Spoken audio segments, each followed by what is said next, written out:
ماہ شعبان المعظم ہے اور ماہ درود و سلام ہے، درود پاک کی کثرت اس مہینے میں کرنی چاہیے۔ اس مہینے کا خاص ایک وظیفہ چلے میں عرض کر دیتا ہوں ابتدا میں، جو میرے شیخ طریقت امیر اہل سنت دامت برکاتہم العالیہ نے عطا فرمائے۔ بہت سارے مسائل کا حل ہے یہ،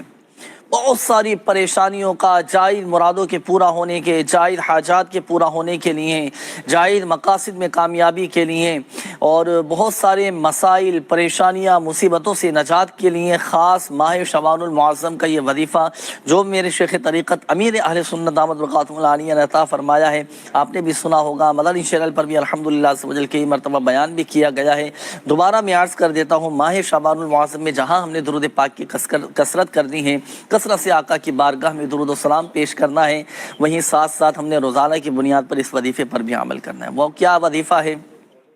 33 بار سورۃ الکوثر 33 ٹائمز اول اور آخر درود پاک کے ساتھ روزانہ کی بنیاد پر پڑھنے کا معمول بنا لیے۔ جس مقصد کے لیے آپ پڑھیں گے نا، وہ اپنا جائز مقصد دل میں لیے، ذہن میں حاصل لیے، آپ یہ وظیفہ کریں، 33 بار سورۃ الکوثر پڑھیں، اللہ کی رحمت سے آپ کا وہ جائز مقصد پورا ہو جائے گا، اللہ نے چاہا تو بہت سارے مسائل کا حل نکلتا رہے گا۔ تو روزانہ کی بنیاد پر سورۃ الکوثر 33 مرتبہ پڑھنے کی نیت فرما لیں، انشاءاللہ الکریم اللہ کی رحمت سے فوائد حاصل ہوں گے۔